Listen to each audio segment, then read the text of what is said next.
Okay, hello everybody. Welcome to another episode of Get Real Estate. So today I have a special guest, Andrew. He's actually an architect. I'll let him share more about his experience and what has he been doing. So Andrew, could you introduce yourself and what have you been doing? Thank you, Derek. It's a pleasure. My name's Andrew, and I am an architect. I've been practicing for the last 18 odd years. Wow, that's very Um, long. Many of my projects include master planning, commercial, retail, residential. Cool. So what are some of the notable projects that you have worked on, right, in your 18 years of experience as an architect? I actually started my career in Shanghai back in 2005. Okay. And over there, it was, looking at city block master plans. Mm. Changfeng City, for example, is a master plan, an architectural design of commercial mixed-use developments.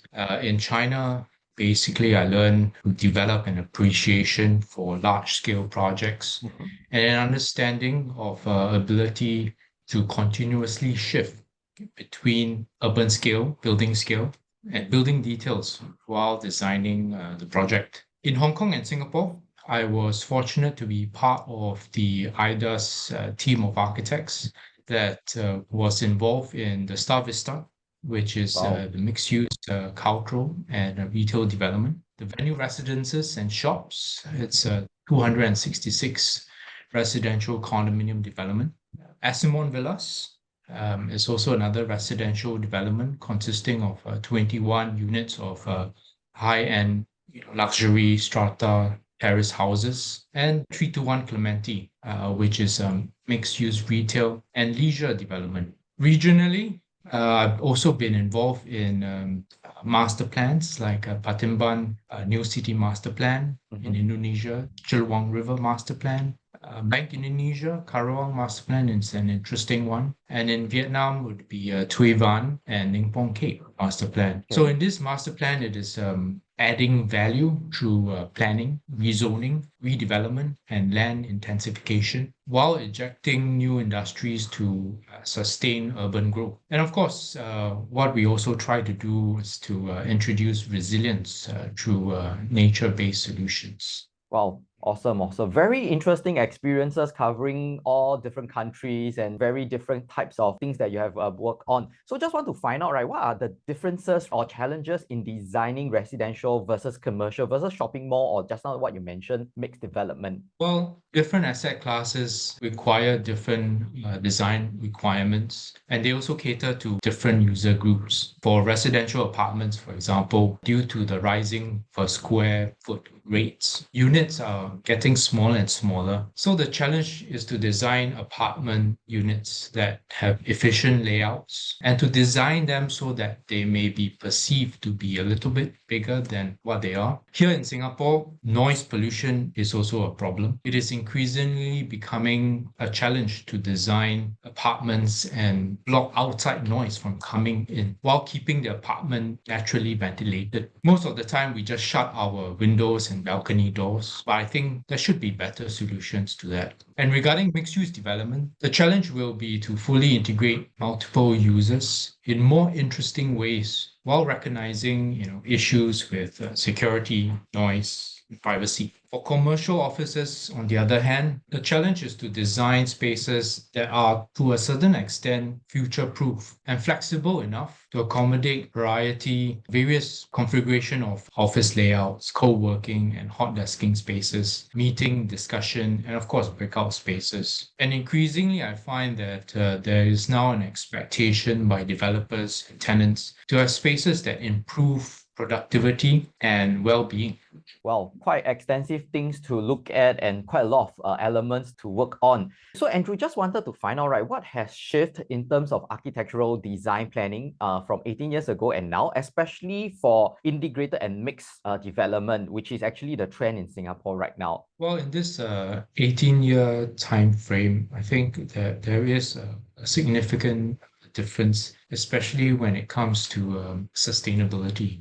So due to the commitment by governments to meet, the UN Sustainability Development Goals, policies, regulatory frameworks, and incentives have been introduced to steer the built environment industry towards achieving these goals. And as a result, I see a clear push and even an acceleration towards Okay. designing for sustainability. And when I say sustainability, I don't mean just environmental sustainability, but also economic sustainability.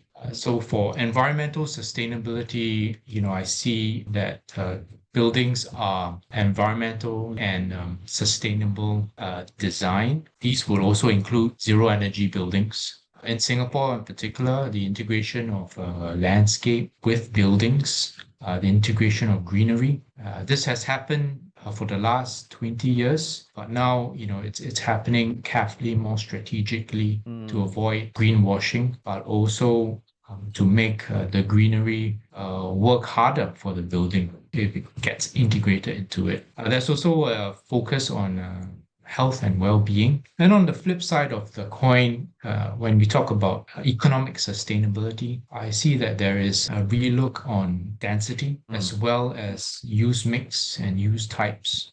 Asset enhancement initiatives are also on the rise. Retrofitting and adaptive reuse to bring new life to relatively old buildings in Singapore is also quite common nowadays. Upgrading and uplifting buildings so that they may better perform to higher and more efficient performance standards. Now that you have been working as an architect for 18 years, right, what are some of the fun and memorable experiences that you have in your line of work? Well, Derek, I think one of the things that I love about what I do is I like designing spaces for people. I think, architecture should and is a vehicle to do that, to shape our built environment for people. And this brings me back to the time when I was on the Star Vista project. I remember just after the building was completed and open, I visited the Star Vista one afternoon to inspect some rectification works that were carried out by the contractor. It wasn't very crowded that afternoon, but while I was at the basement event space, I saw several students sitting on the steps of the amphitheater, chatting amongst themselves.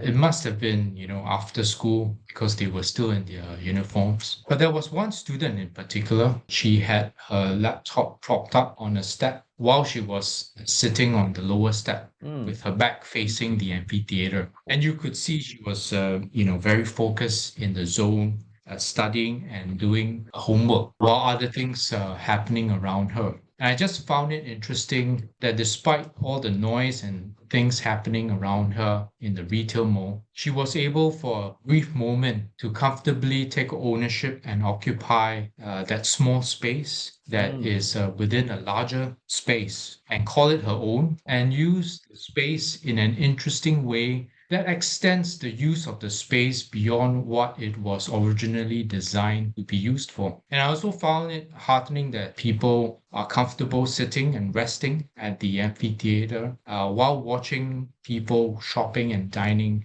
in the shops and restaurants around them. So I feel happy that I was part of the team that helped design the building and that space. All right.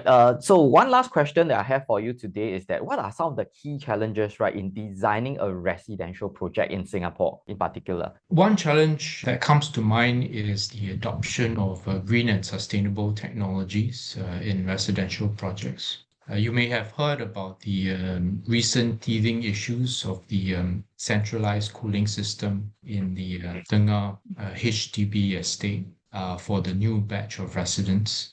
Complaints of unsightly trunking of chilled water pipes, for example, running from common corridors to respective units. I think these can all be designed and installed better so as to improve public perception of these new technologies so that in future the public will be more receptive to these energy efficient technologies. And hopefully this in turn will translate to a higher adoption of green and sustainable technologies like district cooling. Thanks for sharing. I guess it's really always like what you have highlighted. It's always not an easy thing to balance everything out. Just now you highlight about the noise, you highlight about the facing, natural ventilation, and now you mentioned about adaptation of new technologies in new projects. So very good insights that you have shared with us based on your 18 years of experience, and we are very glad to have you today.